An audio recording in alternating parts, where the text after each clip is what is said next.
Assalamualaikum warahmatullahi wabarakatuh. Halo teman-teman semuanya, kami dari mahasiswa Informatika Universitas Internasional Semen Indonesia. Kami akan mempresentasikan hasil dari diskusi dan pengerjaan kami, yaitu analisa komparasi menggunakan 5 metode data mining untuk memprediksi produksi padi di 5 kabupaten Provinsi Jawa Timur.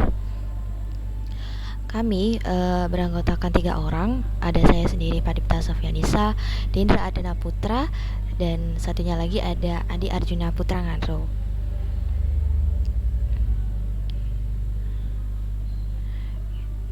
Pada presentasi ini terdapat 6 bahasan yang akan kami paparkan, yaitu tentang studi kasus, dataset, algoritma yang digunakan, tes dan skor, kemudian prediksi, dan yang terakhir ada kesimpulan.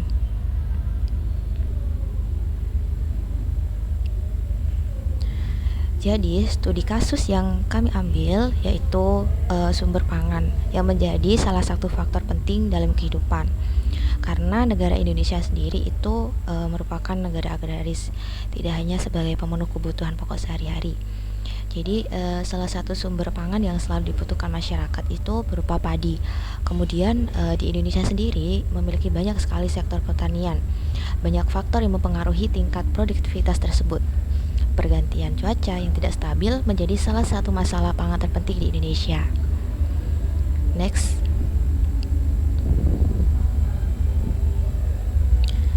Kemudian kami akan memprediksi produktivitas padi yang dimana menggunakan beberapa metode algoritma data mining. Diharapkan juga mampu menganalisis pengaruh antara variabel-variabel iklim dan luas panen dengan produktivitas padi. Nah, maka tujuannya dari studi kasus tersebut dapat memprediksi produktivitas padi untuk melihat seberapa besar pengaruh iklim terhadap produktivitas padi berdasarkan perubahan iklim yang terjadi di Indonesia serta beberapa faktor lain yang dapat mempengaruhi produktivitas padi. Next.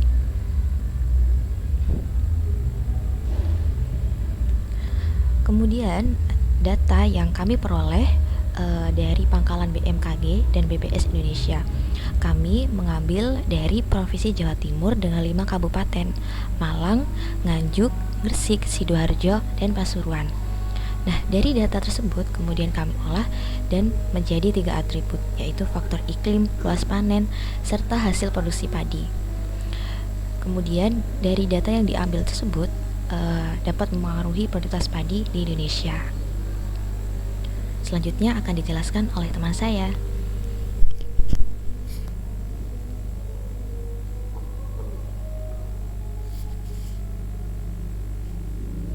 Selanjutnya di sini saya akan menjelaskan algoritma-algoritma yang akan digunakan dalam studi kasus tersebut, di mana algoritma yang digunakan dalam memprediksi produktivitas padi di Indonesia.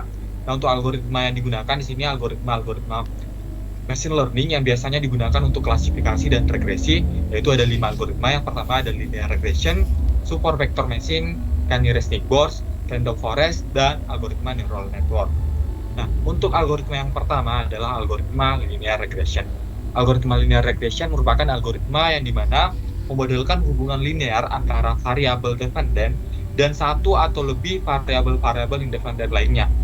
Nah, dengan menggunakan software Orange atau aplikasi Orange, di sini hasil analisis yang kami gunakan di sini untuk parameternya seperti berikut, dan didapatkan hasil dari analisis tersebut yaitu dengan nilai 0,972 dengan nilai error, dengan nilai mean square error yaitu sebesar 0,028 dan root mean square error 0,167 dan MAE 0,113. Selanjutnya untuk algoritma yang kedua yaitu algoritma support vector machine. Algoritma ini merupakan algoritma yang membangun model yang dimana datanya ini memisahkan titik-titik data, misalkan antara titik-titik data. Nah, algoritma dengan menggunakan software Orange untuk melakukan analisis prediksi produktivitas padi di Indonesia, untuk parameter yang digunakan sebagai berikut. Nah, didapatkan hasil analisisnya dengan nilai 0,412 dan nilai mean square error yaitu 0,585 dan nilai root mean square error 0,765 dan hasil MAE yaitu 0,469. Selanjutnya algoritma yang ketiga yaitu algoritma Canary-Snake-Bor. Algoritma Canary-Snake-Bor merupakan algoritma yang di mana setiap titik datanya ini diklasifikasikan berdasarkan mayoritas kelas dari tetangga terdekatnya. Nah, dengan menggunakan software Orange di sini untuk memprediksi produktivitas padi, di sini untuk parameter yang digunakan yaitu seperti berikut, dan didapatkan hasil analisisnya yaitu 0,806 dengan nilai mean square error 0,194, root mean square error 0,440, dan MAE 0,292. Selanjutnya algoritma yang keempat yaitu algoritma random forest. Algoritma random forest merupakan algoritma yang dimana menggabungkan pohon-pohon keputusan atau decision tree untuk mengambil suatu hasil prediksi. Nah, dengan menggunakan software Orange, di sini untuk memprediksi produktivitas padi di Indonesia, parameter yang digunakan sebagai berikut. Nah, untuk hasil dari analisis dengan menggunakan algoritma random forest, didapatkan hasil analisisnya dengan nilai 0,943 dengan nilai mean square error 0,057, root mean square error 0,239 dengan MAE 0,105. Selanjutnya algoritma yang terakhir yaitu algoritma neural network. Algoritma neural network merupakan algoritma yang digunakan untuk di mana neuron atau lapisan unit pemrosesannya ini terhubung dengan bobot-bobot tertentu. Dengan menggunakan software Orange, sini untuk memprediksi produktivitas padi di Indonesia, parameter yang digunakan adalah sebagai berikut, dan didapatkan hasil analisis yaitu 0,522 dengan nilai mean square error 0,478 dan root mean square error 0,692 dan nilai MAE 0,535. Berikutlah tadi 5 algoritma yang digunakan dalam prediksi produktivitas padi di Indonesia. Selanjutnya akan dijelaskan oleh teman saya. Baik ya, selanjutnya yaitu mengenai tes dan skor. Setelah pemaparan dari 5 algoritma tersebut, dapat disimpulkan bahwa kita dapat merankingnya menjadi satu model, yang dimana model tersebut adalah model yang paling valid untuk yang paling kita gunakan untuk memprediksi sebuah data. Di sini kami menggunakan data train dan data test. Untuk data train kita menggunakan 70% dan data test sebanyak 30%, yang dimana dari kedua data tersebut kita bisa menjadi 2 file, yang dimana pada nanti untuk software Orange-nya nanti akan ada 2 inputan sendiri.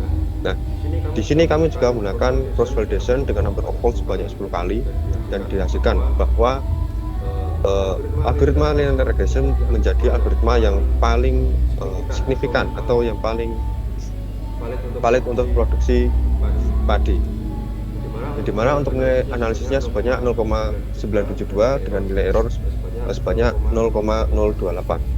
Next. Kemudian mengenai hasil prediksi, setelah menggunakan model dari linear regression, kita mendapatkan bahwa untuk hasil produksinya itu sebesar 0,366, yang dimana value dari ini itu adalah setelah value-nya mengalami standarisasi. Maka dari itu, untuk mendapatkan hasil yang sebenarnya, nanti untuk hasilnya ini akan dikalikan dengan nilai standar deviasi pada kolom hasil produksi. Next.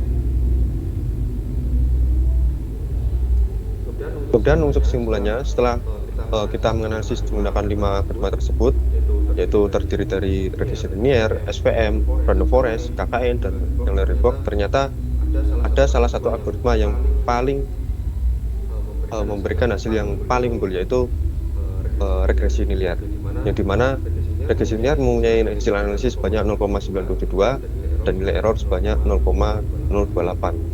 Jika nilai regresinya itu semakin mendekati 1, berarti hasilnya semakin bagus. Kemudian jika nilai errornya semakin mendekati 0, berarti hasilnya semakin bagus. Kemudian next. Nah, selanjutnya kita akan mengarah pada software Orange.